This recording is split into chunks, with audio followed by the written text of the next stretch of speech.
The Night of the Living Dead. La Noche de los Muertos Vivientes. De George Romero. Sí, señor.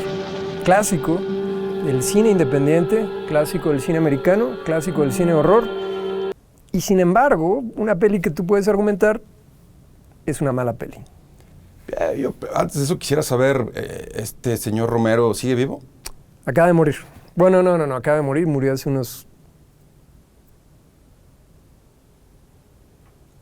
5 años. Debió de haber muerto más joven. Eso es la cosa más terrible que has dicho en este programa. Tal vez no la cosa más terrible que vas a decir, eso es cierto. George Romero es uno de los grandes cineastas independientes americanos. Cierto, es verdad que los últimos años de su carrera no produjeron gran cosa en cuanto a calidad de cine, pero tiene bajo su sombrero ensangrentado, tiene ahí por lo menos 3 pelis clásicas del cine de género, o sea, el cine de género de horror. ¿Un sombrero ensangrentado? Vamos a decir, es una metáfora bastante peculiar. Fedora ensangrentada. Bastante peculiar. Su fedora con pedazo de cuero cabelludo todavía con pelos.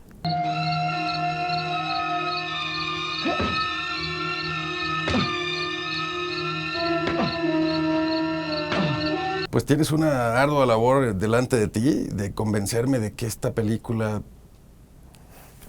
que no me impresionó demasiado, tiene tanta historia y tanta profundidad como la que ahora defiendes. Lo que no puedo convencerte es de que te guste, pero lo que es fácil de convencerte es de que tiene una importancia histórica, porque la tiene, porque ya es considerada una peli clásica de culto. Está, de hecho, la versión restaurada que vimos, comprada por Janus Films y publicada por Criterion, la colección Criterion, la prestigiosa y fetichista colección Criterion, esa versión la tomaron de el archivo del MoMA. Del filme original, ¿verdad? Sí, pero del MoMA, del Museum of Modern Art, la restauraron. Eso significa que es una peli clásica. Entonces, en ese sentido no hay bronca. No te puedo convencer de que te guste, pero vamos a intentarlo de todos modos. O bueno, vamos a hablar. No prometo que me guste. No te va a gustar. Pero lo que sí prometo es que puedo entender su significancia histórica. Eso. Y yo voy a tratar de entender por qué no te gusta. Now, you get the hell down in the cellar. You can be the boss down there. I'm boss up here. A ver, hombre, ¿qué fue lo que no te gustó? Empezamos por lo general. Me parece que se cometen muchos errores que no tienen que ver con el presupuesto. Errores que se pudieran haber evitado solo con un poco más de atención. Venga, es muy interesante. A ver, ¿te acuerdas de alguno? El primero que se me viene a la cabeza es el choque de la primera escena contra el árbol. Ok. Estás agarrando, ¿cómo dicen? ¿Cómo le llaman esto? El argumento. ¿La fruta que cuelga abajo? Puede ser eso, la fruta que cuelga abajo, o puede ser el Stroman, ¿no? El espantapájaro. Ciertamente ese es el punto débil más débil. ¿Esa escena justamente? Ese momento es el momento más ridículo en cuanto a técnica. No, nadie lo disputa. De hecho, hoy me acabo de echar el commentary track con Romero. Y estaba Romero y varios de los compas que hicieron la peli. Y todo el mundo se echó carrilla. Así de, hombre, eso es culpa del editor, ¿verdad? No, el sonidista, güey. Fue el pinche sonidista. Es un coche que se aproxima ya abollado y además choca en otro lugar donde no está abollado. Raspa por el ladito, ya llega abollado, suena como un bote de basura que le pegas con un martillo. La velocidad del impacto no funciona. Exacto. El sonido no funciona. O sea, básicamente lo empujaron, ni siquiera llegó con el motor prendido. Lo empujaron. El sonido está mal sincronizado. Probablemente agarraron como 2, 3 niños del vecindario para que empujaran el coche. El sonido está mal proporcionado a la velocidad del impacto. Es un desastre. Todo está mal. Es un desastre y curiosamente está al inicio de la peli, en la primera secuencia. Entonces está en el peor lugar. Bueno, no es necesariamente el peor lugar. ¿Sabes cuál es el peor lugar? Al final. Bueno, yo preguntaría, ¿se habrá grabado en orden cronológico o no? Buena pregunta, ¿eh? Porque si no se grabó en orden cronológico, cometer ese error en ese momento de la película ya es hueva. Voy a investigar y si encuentro una respuesta, la voy a proyectar sobre la pantalla en este instante. Va.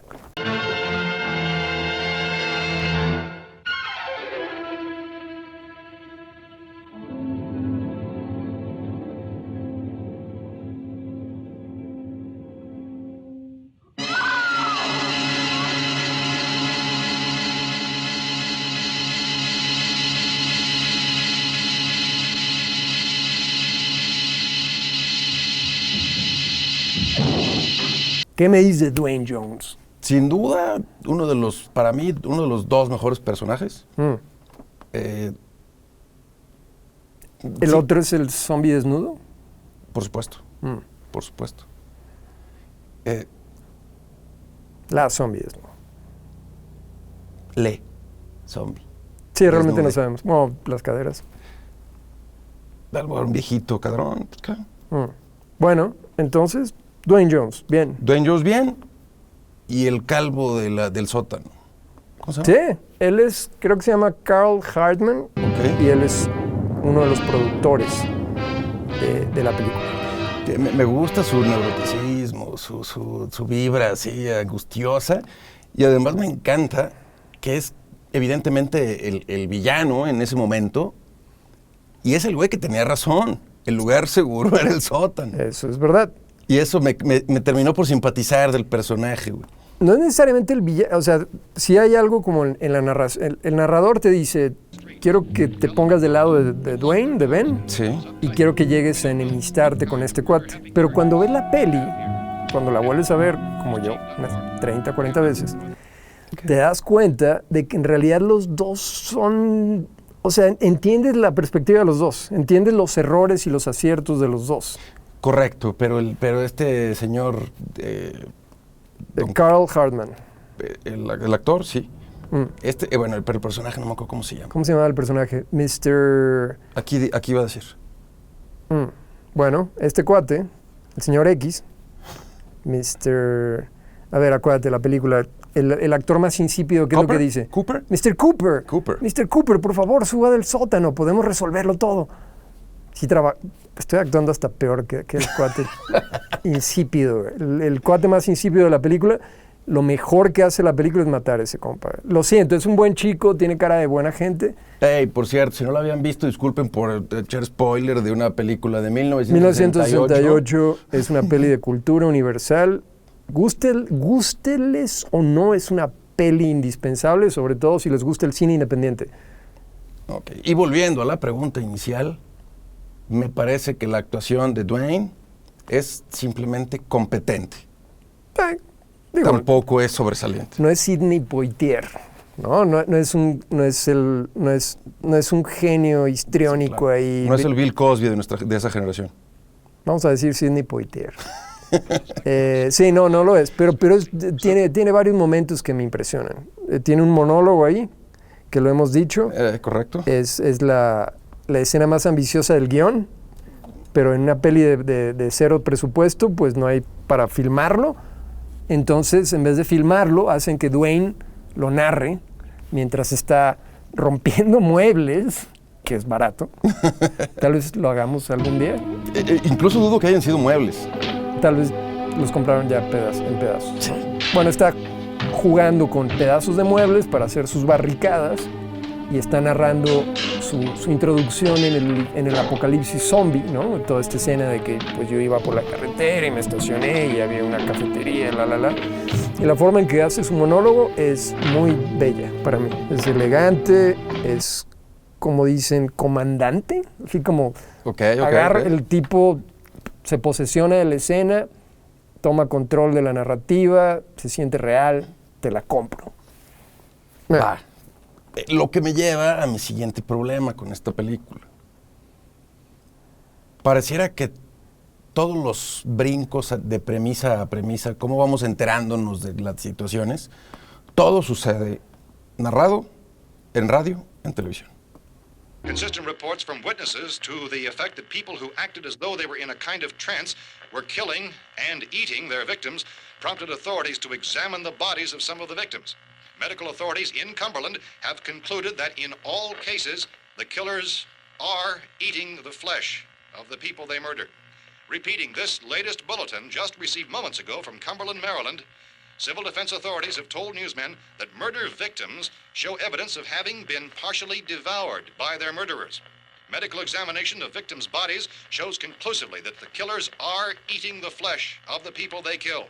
Es verdad que la peli tiene una forma extraña de desenvolverse en cuanto a narración y que una gran parte de la exposición es brutalmente cruda O sea, no está integrada a los diálogos de los personajes ni a las acciones. Simplemente te la está soltando una caja, un objeto de diseño industrial y contornos rectangulares, ¿no? Con una voz procesada que te dice qué está pasando afuera, ¿no? Y cómo esos eventos que están pasando allá tienen una relación fatal, ¿verdad? Con lo que está pasando dentro de la pequeña casa, ¿no? Es verdad que sí es un poco crudo eso, pero también hay que decir déjame decir estas dos cosas. Hay dos cosas que me gustan mucho ahí. Uno, se siente, es más, tres cosas que me gustan mucho. Me gusta mucho la televisión y el radio. Damos cuatro, güey. Tres. Ok, tres. Me gusta mucho la televisión y el radio, como objetos. Ok. Y me gusta que la televisión y el radio tengan un papel dramático, ¿no? Y que se roben la escena de actores tal vez no muy talentosos. Imagínate que tuvieron que escoger entre actores y aparatos. Y eligieron aparatos. Yo haría la misma elección. Con los actores yo también. Y las personas que hacen el papel de los que entregan las noticias en el radio o en la televisión son muy convincentes. Ese es mi segundo punto. Orson Welles. Ok. Orson Welles. Lo que hizo Orson Welles con la Guerra de los Mundos.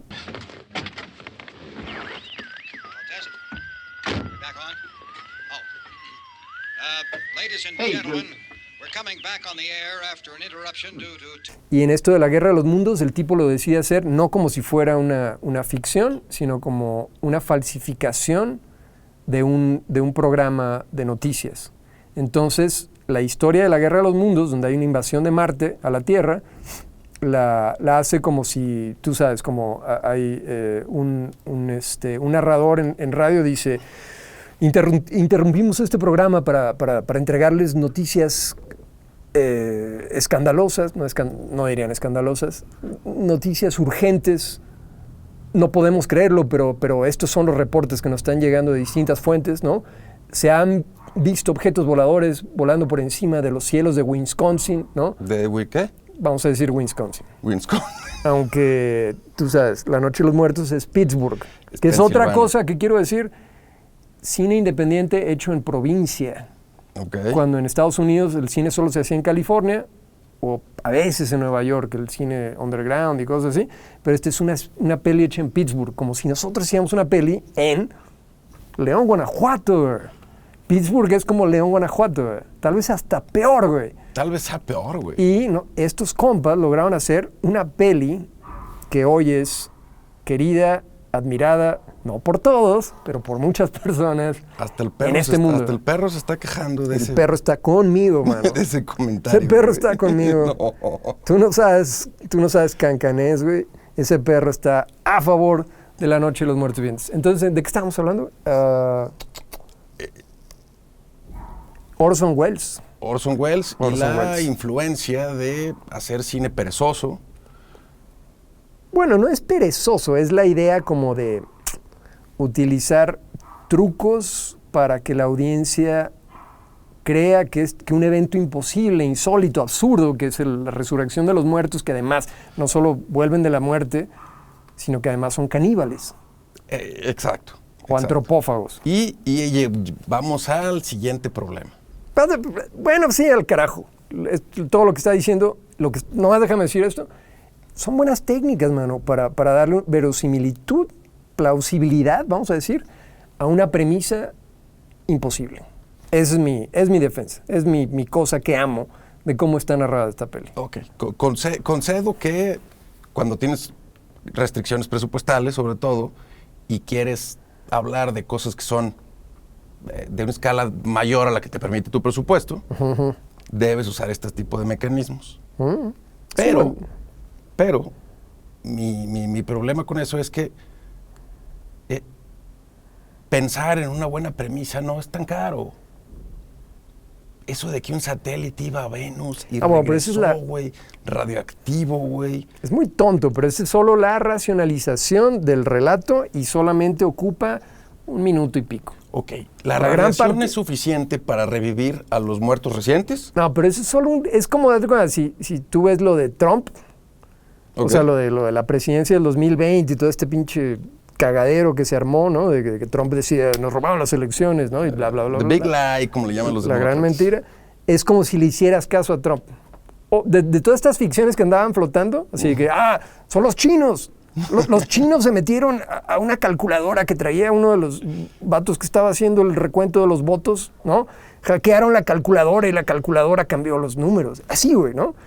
Es eso del satélite que trae radiación y que esta es la posible causa de que los muertos estén regresando del infierno. Pero solo los recientes muertos. Los recientes muertos. Y pero esto es regresan solamente, a comer gente. De acuerdo, pero esto es solamente un fragmento de especulación irresponsable que sale de un telenoticiero, como hasta hoy sigue sucediendo. Si esa fuera si esa fuera una parte del background, del fondo, de la peli, si esa fuera, a ver, se me fue la pinche idea. Si hubiera utilizado otros recursos narrativos y además hubiéramos visto que en la televisión están diciendo una teoría ridícula, podríamos entender, bueno, hay confusión respecto a lo que pasó. Pero esa es la única teoría que nos presenta la película.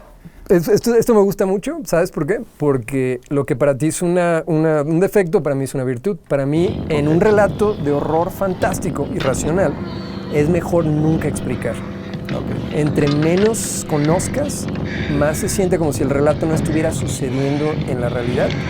Entonces, para mí está más sucediendo justamente como en esa zona de delirio febril, de pesadilla hecha a medias, que se forma a medias en el cerebro a las 3 de la mañana, a la hora del lobo.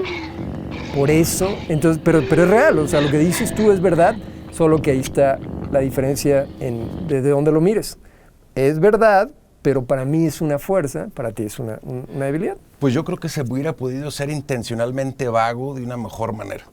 Se puede, tampoco, de nuevo, cuando tú digas que se pudo haber hecho tal o cual de mejor manera, probablemente tengas razón. Porque es una peli 50 primeriza, es del 68, pero es primeriza, hecha con muy poco dinero. La primera vez que estos compas hacían una película, eran más bien, filmaban comerciales y pequeños documentales. Entonces también por eso quería que viera la película. Pero como, mira, estos cuates hicieron una de las grandes películas del siglo XX, nosotros tal vez podríamos hacer algo. Pero bueno, ya sé que tú querrías hacer algo mucho mejor, güey. Pero mira, no sé, güey, aquí tenemos... Pero no es que yo quiera hacer algo mejor.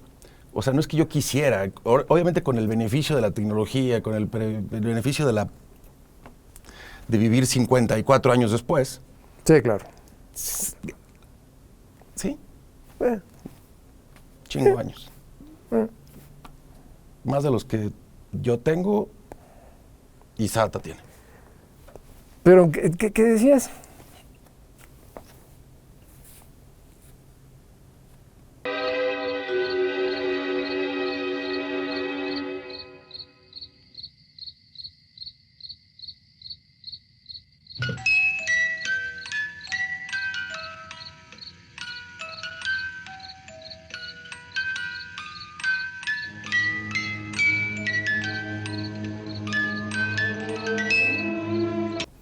Me refería a que los errores pareciera que solo es pereza. Pareciera que no es solamente un tema de época. A ver, pareciera que debemos de sentarnos los 6 güeyes que somos, inexpertos, y vamos a construir una hipótesis que funcione. Vamos a construir una narrativa, no sé, me da la impresión de que en el 68 estaban en la era espacial, Guerra Fría, y los dos temas calientes eran el espacio y la guerra nuclear. Y quisieron meterlos en el mismo paquete. En cierta forma. Creo que resuenan metafóricamente, por decirlo así. O sea, no son literales. Está lo del espacio, pero muy embarradito por afuera. Y un satélite que iba a Venus. Y lo de la guerra nuclear creo que aparece simplemente como terror apocalíptico, pero metaforizado, ¿no? O sea, en vez de la guerra nuclear son... La radiación. Son zombies, o sea, pero lo bonito es que no son zombies, o sea, esto es premitología. Esta es la primera peli de zombie moderna, okay. ¿Va? O sea, porque antes el zombie era más bien, era un energúmeno, era una persona bajo trance en ceremonias vudú, en el cine. Okay. ¿Como ¿no? la película esta de Mel Gibson, de La Pasión? Peor. Simplemente era, tú sabes, era como, me parece que hay una peli que se llama, yo caminé con un zombie, creo que se llama Jacques Tourneur, que es el cuate que hizo The Cat, La Gente Gato. Okay. Otra peli clásica de cero dinero. O sea, peli clásica de género que no tienen presupuesto y todos son soluciones creativas, sugestivas. Bueno, en fin, el me punto comentabas de esa y me comentabas de la motosierra en Texas. Quiero advertir desde ahora que no voy a tener paciencia eterna para ver porquerías, güey. Exacto, tú tienes que ver la masacre de motosierra en Texas. Bueno. Ah, tú no ves cine de horror, bueno. No me gusta el horror en el cine. ¿Qué estoy haciendo aquí, güey? Me gusta la música. A uno no le gusta el cine de horror, a otro no lo entiende. Bueno, en fin, entonces...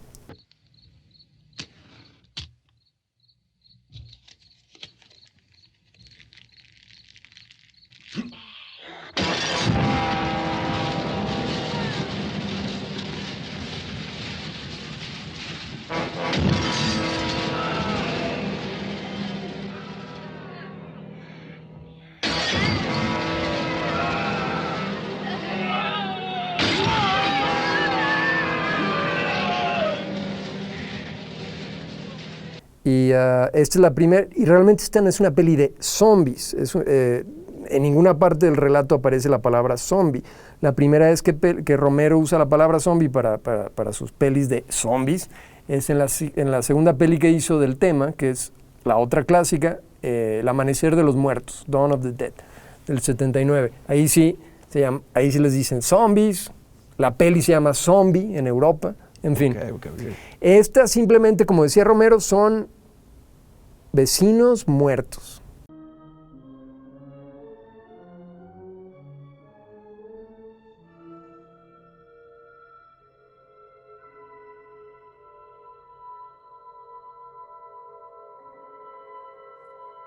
¿Qué tal si cualquiera de estos compas de pronto actúan de forma pues un poco come carne humana? Y tú sabes... Se ponen a comer carne. Se ponen a comer carne. Se ponen a morirse primero, luego se ponen a revivir, que es peor, y tercero, se ponen a comer carne humana, de gente viva. Ya me acordé de otra cosa, güey. Ya me acordé de otra cosa. La premisa es que están reviviendo de la muerte los fresquitos, los que llevaban poco de haber muerto. ¿Qué pasó ese día en especial en el mundo que se murió gente tan joven en esa proporción? Hay muchos. Debería de haber una cantidad mucho mayor de ancianos. Sí los hay. No hay muchos, no hay tantos. Proporcional a cómo se muere, sí, cómo se muere la muchos se gente. ven bien. O sea, muchos de los zombies se ven bien, se ven frescos, capaces, hábiles, flexibles. Tú sabes, hay una zombie en particular que se ve muy bien, todo eso. Pero sí hay zombies más de edad como la mía, un poco todavía peor. O como la mía, no, más un poco lejísimos de la muerte. Ajá, sí se ve muy... Sí, por eso. Entonces, sí hay cierta diversidad en la política de contratación de zombies de Romero, pero no es tan diversa como podría ser. Eso es un buen punto, gracias por hacer ese punto ahorita. No, estoy para servirte. Sí. Well, that's pretty hard to say. We don't know how many of them there are. We know when we find them, we can kill them. Are they slow moving, Chief? Yeah, they're dead. They're all messed up. Ok. Ya escuchaste mis argumentos, yo ya escuché los tuyos. Dime así al grano, ¿por qué has visto esta película 40 veces? Tal vez más de 40. Y no sé si soy capaz de ir al grano, pero déjame te digo, la peli, amo esta película. Es una peli que me da pesadillas de las buenas, porque hay malas pesadillas. ¿Mojadas? ¿Eh? ¿Pesadilla mojada? No, este es más bien como pesadilla, no sé, en blanco y negro, en 35 milímetros con el grano tronadito, güey, iluminación expresionista, ángulos de cámara chuecos, un estilo cinemático que varía entre tomas fijas filmadas con tripié hacia arriba, hacia los lados y cámara como documental, como si estuvieran filmando algo de Vietnam o de los motines sociales del sur de Norteamérica, que era muy de aquella época, que todo está yendo a la verga, a diferencia de ahorita, donde todo es armonía y paz social con los vecinos del norte. Yo sueño un poquito menos específico que eso. Bueno, tú sabes, cuando amas algo, cuando ves 40 y pico veces algo, empieza a sonar y soñar específico. Ajá. Bueno, entonces, regresando. ¿Por qué amo esta peli? No preguntaste eso, pero no me importa. Güey. ¿Por qué la has visto 40 veces? Bueno, la respuesta... Es obvio, porque estoy enfermo. O sea, tú sabes, no ves algo 40 veces porque estás sano, güey. No. Pero veámoslo por el lado positivo, ¿no? Es como he aprendido cosas sobre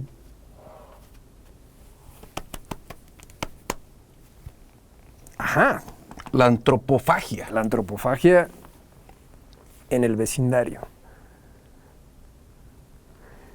Y necesitas un mejor argumento que eso. Y la poesía del cine B, la poesía del cine de bajo presupuesto, de género, que en este caso es horror, con cierta revolución, con ciertas innovaciones, pero sigue siendo una peli de monstruos, por Dios.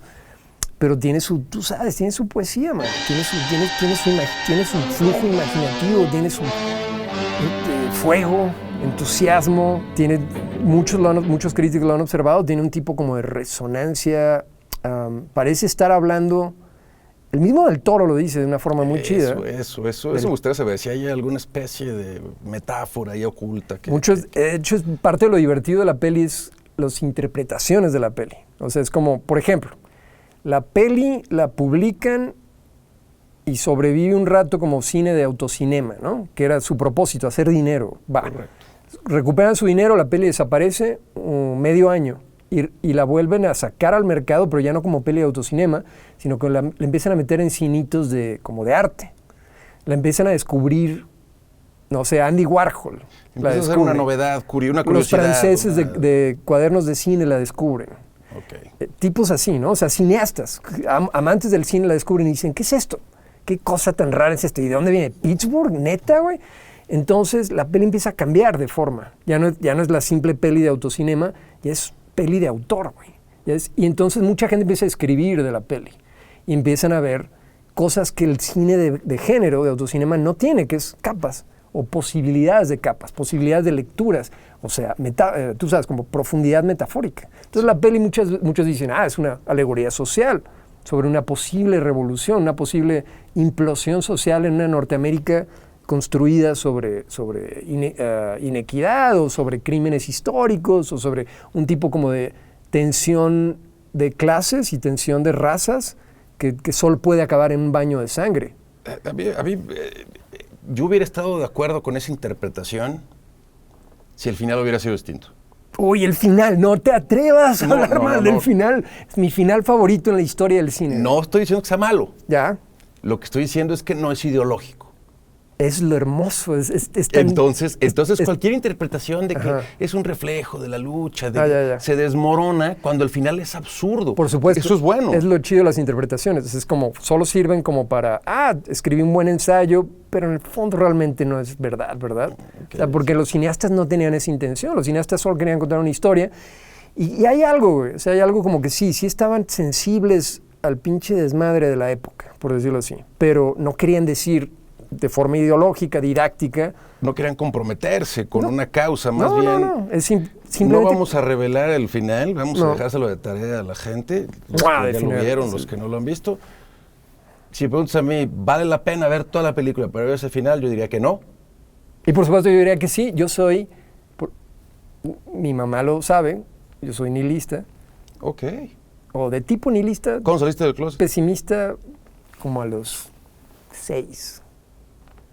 Entonces, tardío. Pesimismo, bueno, tú sabes.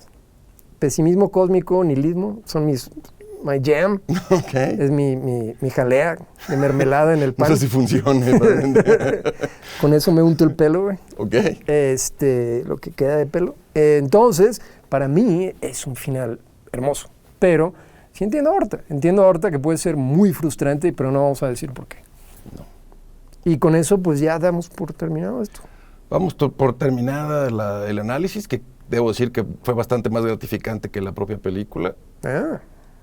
Oh, me divertí. Creo que es una película que se entiende más como un documento que De la como época. entretenimiento. A mí me divierte. Pero entiendo lo que dices. No hay pedo. Entiendo. Dejemos que la gente opine. Eso es. Ustedes díganos, pongan en los comentarios ¿de qué lado están? ¿Equipo Horta o equipo Padilla? Y digan la verdad, no sean mamadores. Sí, exacto, no sean... Estoy tratando de meter algo de zombies. No sean comezuelas, come manos. No vayan por la vida Come siguiendo piernas. al otro güey. Sí, no anden por ahí chupando cerebros de otros, eso es. No anden chupando el cerebro de otros. Chúpense sus propios cerebros. No chupen cerebro, llévense esa. Eso, llévense eso. Buenas noches, gracias. Vámonos.